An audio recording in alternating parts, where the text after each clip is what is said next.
Delimitation తో పాటు మహిళా రిజర్వేషన్ చట్టాన్ని తీసుకొచ్చేందుకు ఇటీవలే కేంద్రం ప్రయత్నించి విఫలమైంది కదా. తగినంత మద్దతు లేకపోవడంతో లోక్సభలోనే బిల్లు వీగిపోయింది కదా. మళ్ళీ ఇంతలోనే డీలిమిటేషన్ ప్రస్తావనని కేంద్రం ఎందుకు తీసుకొస్తోంది? ఇంతలోనే పొలిటికల్ ఈక్వేషన్స్ మారాయా? పొలిటికల్ చిక్కులు తొలగిపోయాయా? కేంద్రం తీసుకొస్తున్న ఫార్ములాపై పొలిటికల్ పార్టీలు ఎలా రియాక్ట్ కాబోతున్నాయి?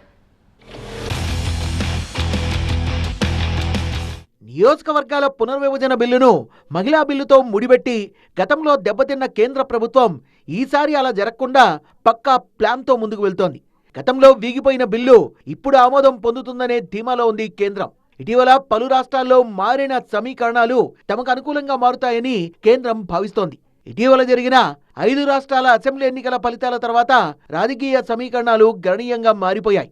పశ్చిమ బెంగాల్లో బీజేపీ తొలిసారిగా ప్రభుత్వాన్ని ఏర్పాటు చేసింది. ఇదే సమయంలో ఎన్నికల్లో ఓటమిని చవిచూసిన టీఎంసీకి వరుసగా షాకులు తగులుతున్నాయి. ఆ పార్టీకి 3 రాజ్యసభ ఎంపీలు రాజీనామా చేయగా మరో 20 మందికి పైగా లోక్సభ ఎంపీలు రెబల్స్ గా మారారు.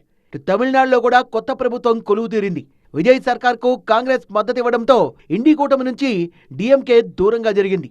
గత ఏప్రిల్లో డీలిమిటేషన్ బిల్లును లోక్సభలో ప్రవేశపెట్టినప్పుడు 29 మంది టీఎంసీ ఎంపీలు 22 మంది డీఎంకే ఎంపీలు బిల్లుకు వ్యతిరేకంగా ఓటేశారు. ఇప్పుడు గనక బిల్లు వస్తే డీఎంకేతో పాటు టీఎంసీలోని అసంతృప్త వర్గం ఏం చేస్తుంది అనేది ఆసక్తిగా మారనుంది.